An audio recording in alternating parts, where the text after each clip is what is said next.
अस्सलामुअलैकुम। आज मैं आपसे आमलेट केक की रेसिपी शेयर कर रही हूँ। नाश्ते में आपको किसी ब्रेड और पराठा की ज़रूरत नहीं पड़ेगी। सैंडविच बनाते हुए ब्रेड की साइड कटिंग से हम जो ब्रेड क्रम्स बनाते हैं, आमलेट केक रेसिपी में उसको इस्तेमाल करूँगी। मेरे साथ रहिए। रेसिपी पसंद आए तो फैमिली फ्रेंड्स में ज़रूर शेयर कीजिए।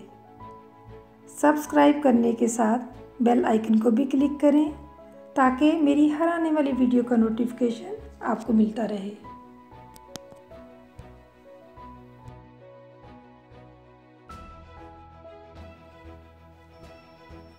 आमलेट केक बनाने के लिए मैंने 8 अदद अंडे लिए। पानी के साथ इनको अच्छी तरह साफ़ कर लिया। 2 मीडियम साइज़ की प्याज बारीक क्यूब कटिंग में, 1 अदद आलू क्यूब सूरत में कटा हुआ, 1 अदद बड़ी शिमला मिर्च स्लाइस में काट ली, 2 अदद टमाटर बीज निकाल के इनको भी क्यूब सूरत में काट लिया, 3/4 कप मटर के दाने, 3 सब्ज़ मिर्च इनके भी बीज निकाल के इनको भी काट लिया, 2 कप ब्रेड क्रम्स के, 1/2 कप दूध, पीच जैम जो है इसको केक की फ्रॉस्टिंग के लिए इस्तेमाल करूँगी। फ्रूट कॉकटेल केक को खुशनुमा बनाने के लिए इसका इस्तेमाल करूँगी और जायका भी इसका बहुत मज़े का आएगा। 8 अदद अंडे, इनको जर्दी और सफ़ेदी समेत विस्क के साथ अच्छी तरह से बीट कर लूँगी। अब इसमें 1/2 कप दूध का शामिल करूँगी। 1/2 कप दूध का शामिल करके फिर से इसको विस्क के साथ अच्छी तरह से बीट करूँगी। विस्क के साथ अच्छी तरह से बीट करने के बाद 2 कप ब्रेड क्रम्स इनको शामिल कर दूँगी। इस बैटर में 2 कप ब्रेड क्रम्स के शामिल कर दिए। शामिल करने के बाद विस्क के साथ इसको मिक्स करूँगी और एक साइड पे रख दिया। 2 मीडियम साइज़ बारीक क्यूब सूरत में कटी हुई 1/2 कप ऑयल के अंदर शामिल कर दी है। इसको इतनी देर तक फ्राई करना है कि इसकी रंगत चेंज हो जाए।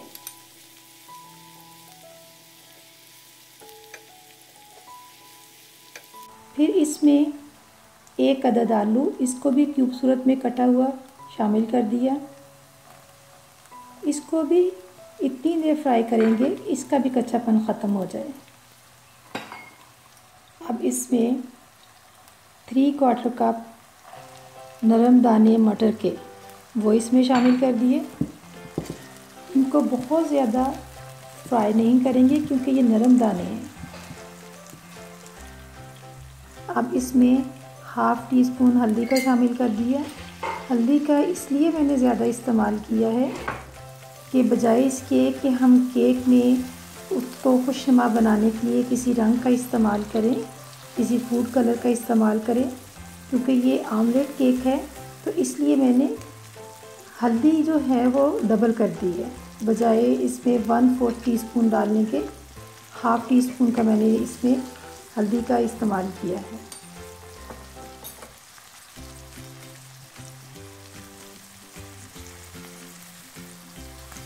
अब 1 टेबलस्पून कुटी हुई लाल मिर्च इसमें शामिल कर दी। इसको दादर मिर्च कह लें या कुटी हुई या चिली फ्लेक्स, जो भी आप इसका नाम दे सकते हैं। 1 टेबलस्पून वो इसमें शामिल कर दी। 1/2 टीस्पून पिसी हुई लाल मिर्च इसमें डाली। मिक्स करेंगे इसको फिर से।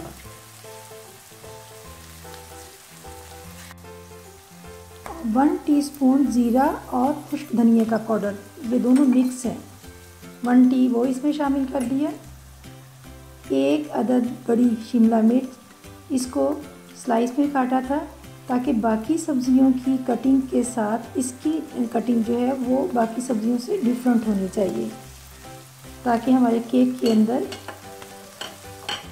दिखने में ये बहुत अच्छी लगे। इसको शिमला मिर्च को डाल के बहुत ज़्यादा हम फ्राई नहीं करेंगे।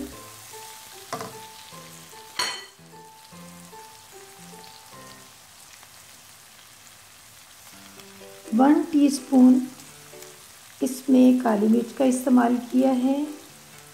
1/4 टीस्पून इसमें सफ़ेद मिर्च जो होती है, दक्खनी मिर्च, उसको डाला है।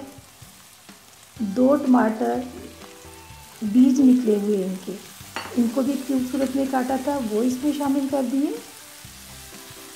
अपने खानों में मैं ज़्यादा काली मिर्च का इस्तेमाल करती हूँ, क्योंकि काली मिर्च का इस्तेमाल हमारी नज़र के लिए, हमारे मैदे के लिए बहुत अच्छी होती है ये।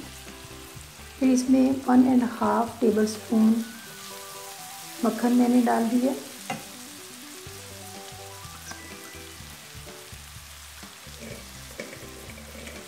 काली मिर्च जो है हमें मैदे के अमराज से बचाती है, इसलिए खानों में इसका इस्तेमाल होना चाहिए, बजाय इसके कि हम पिसी हुई या कुटी हुई मिर्च का इस्तेमाल करें।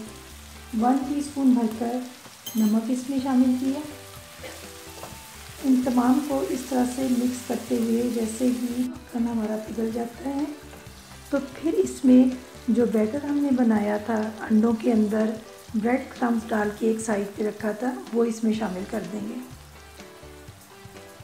क्योंकि ब्रेड क्रम्स हमने अंडों और दूध का इस्तेमाल जो अंडों के अंदर किया था, उसमें ब्रेड क्रम्स डाल के को 5 मिनट पहले रख दिए थे, और अब वो नरम हो चुकी है ब्रेड में। तो फिर से इसको विस्क के साथ अच्छी तरह से मिक्स करूँगी।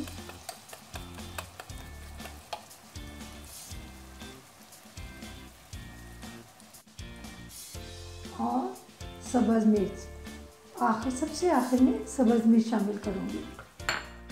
3 सब्ज़ मिर्च इनके बीज निकाल दिए थे, कटिंग करके रखी थी, वो इसमें शामिल कर दी। अब ये बैटर, दूध, 8 अंडे, 2 कप ब्रेड क्रम्स, इनका बैटर इन सब्जियों के अंदर शामिल कर दिया। इनको अच्छी तरह से मिक्स करेंगे सब्जियों के साथ, और यकदम हमने इनको अभी ऐसे नहीं छोड़ना।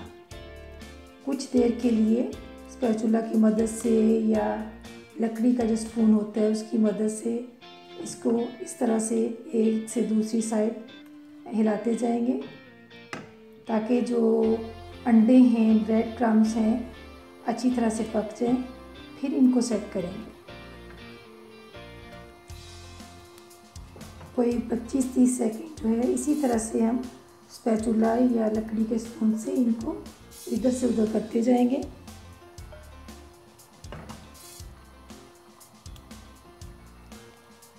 इतनी देर में अंडे और ब्रेड क्रम्स ये अच्छी तरह से कुक हो जाएंगे।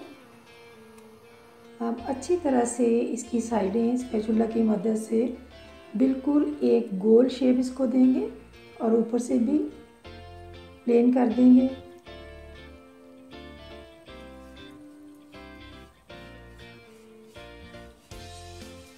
और कोई 1.5 मिनट हमने इसको टाइम देना है इस तरह से पकने में।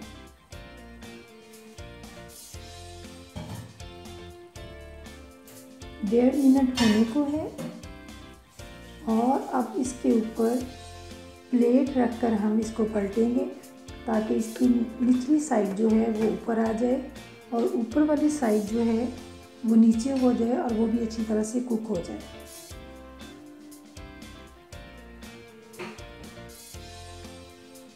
अब ये फ्रूट कॉकटेल से 2 टेबलस्पून उसका जूस लिया मैंने। इसी दौरान ये भी हमने काम करना है कि केक के लिए फ्रॉस्टिंग जो है वो हमने गरम गरम केक के ऊपर ही इस्तेमाल करनी है। फिर इसमें 2 टेबलस्पून पीच जैम के जो फ्रूट कॉकटेल का सिरप था उसमें शामिल करके, तो 25-30 सेकंड माइक्रो ओवन के अंदर इसको रखूँगी, ताकि अच्छी तरह से पीच जैम जो है वो नरम हो जाए, और हमारी जो फ्रॉस्टिंग करेंगे हम केक की तो उसमें आसानी हो। ये देख सकते हैं 2 टेबलस्पून मैंने इसमें डाले हैं।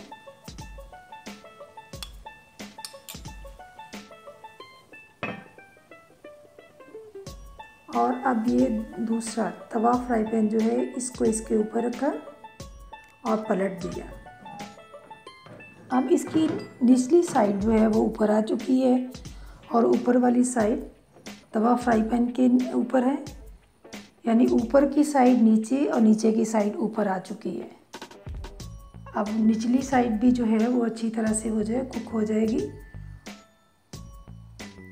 और इसको भी तकरीबन कोई 30-40 सेकंड हम देंगे और उसके बाद इसको, जो केक हमारा तैयार हो चुका है, इसको हमने प्लेट में रखा और गरम गरम केक के ऊपर ही हम इसकी फ्रॉस्टिंग पीच जैम, जो कि फ्रूट कॉकटेल का जूस था, उसमें मिक्स करके तो इसके ऊपर लगा देंगे। इससे इसके जायके में भी बहुत मदद मिलेगी, बहुत मज़े का इसका जायका बनेगा और एक तरह से इसके ऊपर की चमक, इसका सॉफ्टपन, सारा कुछ जो है इस जैम और जूस के साथ जो है इसको एक यूनिक मज़ा देगा।